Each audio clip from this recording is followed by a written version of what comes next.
Welcome to News Edge, your sharpest source for daily headlines and deep dives.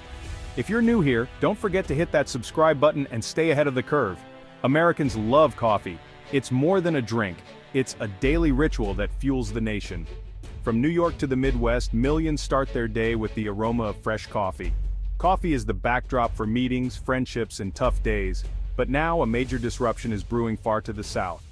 Brazil, the world's coffee powerhouse, has announced a drastic cut in exports to the US. This isn't a minor hiccup, it's a strategic move with huge consequences. Suddenly, the supply chain that keeps our mugs full is in crisis. Local coffee shops face soaring bean prices, forced to choose between raising prices or risking closure.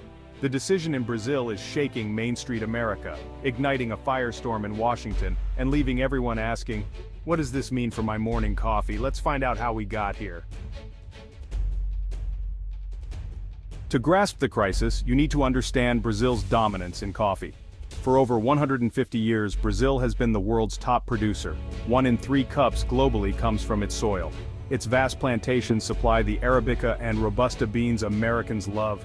U.S. coffee roasters big and small rely on Brazil for quality and affordability. This partnership has kept prices stable for decades, but Brazil's scale gives it immense leverage. When it moves, the world feels it. A drought or bumper crop in Brazil can swing global prices overnight. The country is the central bank of coffee, setting the tone for the entire industry. Now that stability is gone. Brazil's export cut signals a new volatile era. The coffee colossus is flexing its muscle, and the world is on edge.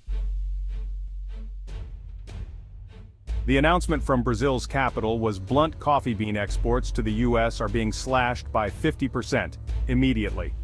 This isn't a tariff, it's a direct supply cut, targeting America alone. Shipments were halted, contracts frozen, and chaos erupted in the supply chain. Exports to Europe and Japan continue as normal, making it clear this is a calculated move. Brazil is using coffee as geopolitical leverage, sending a message. Our beans are a strategic asset. For American businesses, it's a nightmare. Large corporations and small roasters alike are scrambling. The era of cheap, plentiful Brazilian coffee is over, at least for now. The shockwaves are just beginning. President Trump's response was immediate and fierce. He wasted no time in making his feelings known, his anger palpable as he addressed the nation and the world. The tension in the room was unmistakable, with every eye fixed on him as he delivered his message with characteristic intensity. On Truth Social, he blasted Brazil in all caps. They think they can hold American coffee drinkers hostage? Sad, they will pay. The post quickly went viral, racking up thousands of shares and comments within minutes. Trump's words sent a clear signal. He would not tolerate what he saw as an attack on American consumers.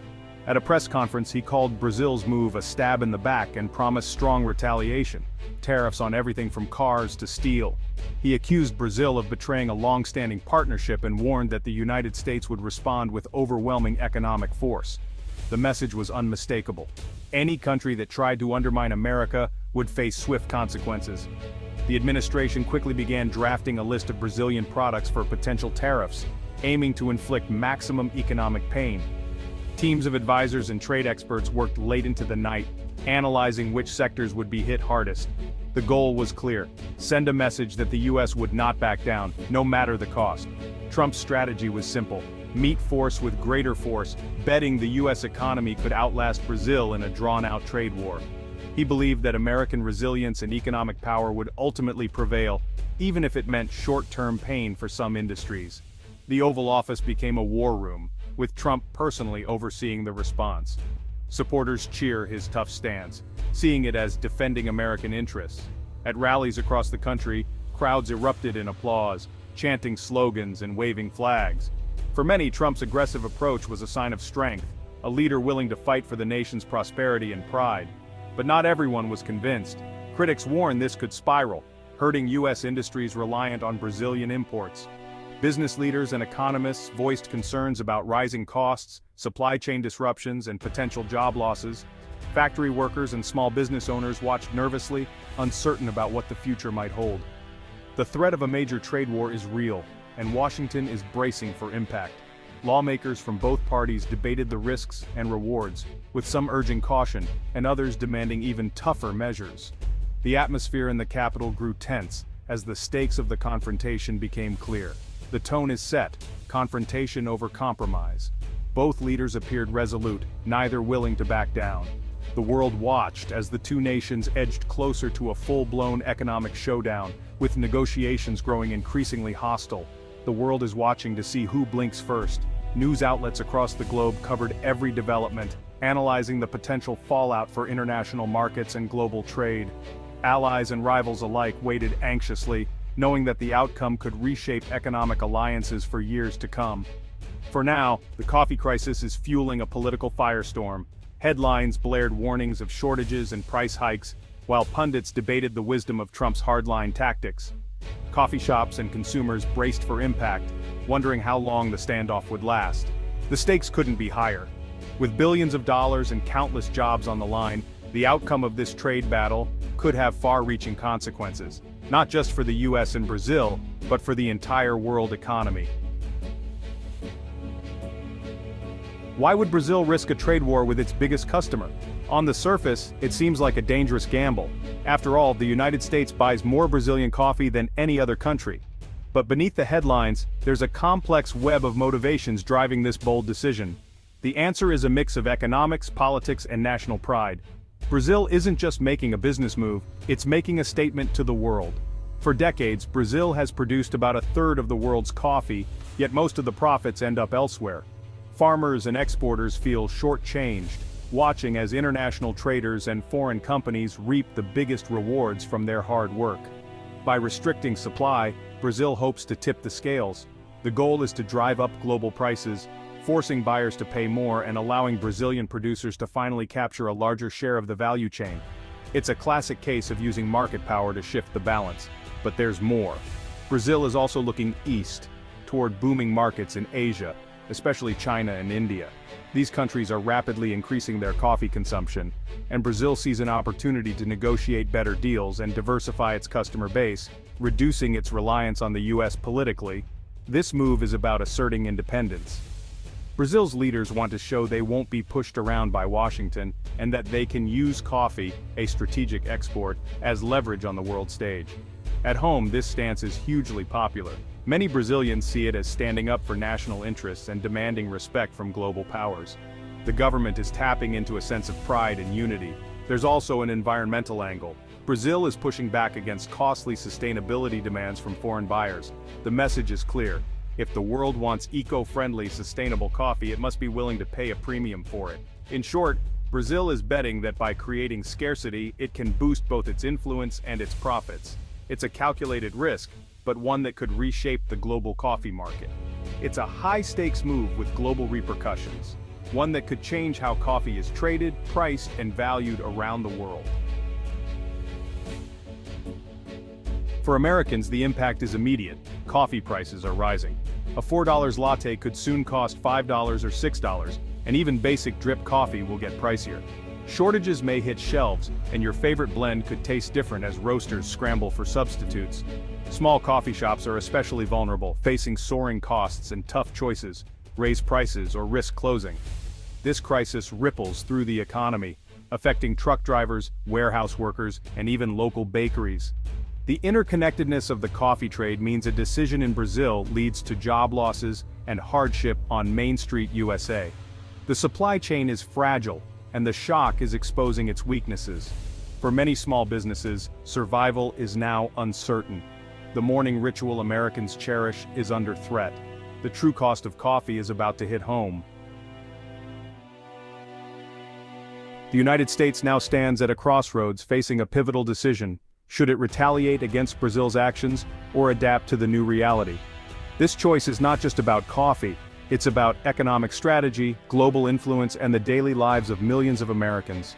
Retaliation would mean imposing tariffs on a range of Brazilian goods: steel, aircraft parts, orange juice, and more. The goal? To pressure Brazil into reversing its stance, using economic leverage as a tool of negotiation and deterrence.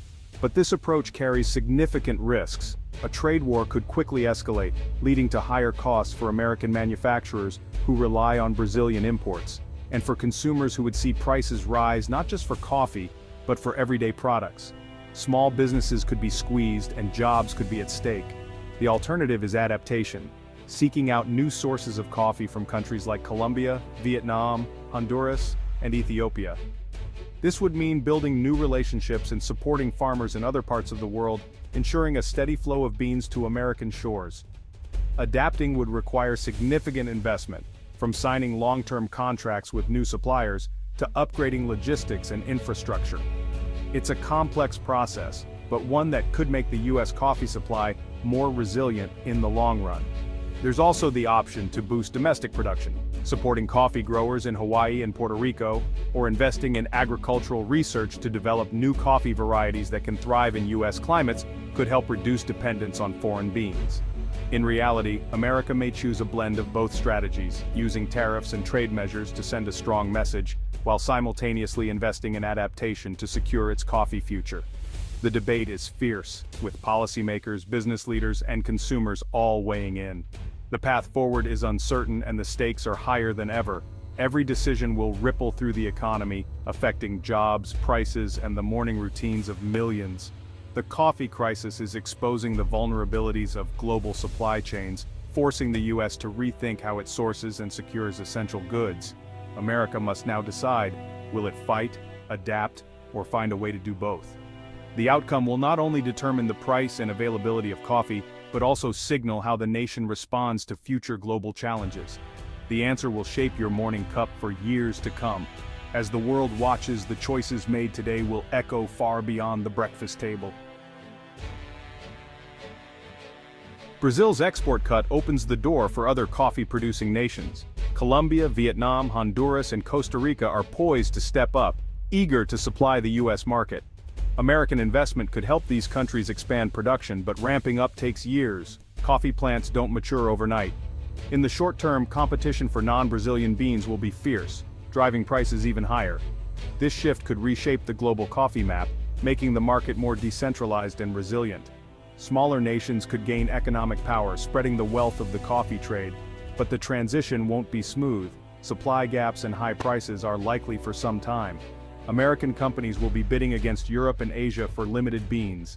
The seller's market benefits farmers, but consumers will feel the pinch. The world's coffee landscape is changing fast. The future of coffee in America depends on how this standoff plays out. If Brazil's export cuts persist, higher prices and shortages will become the new normal. Americans may drink less coffee, switch brands, or brew at home to save money.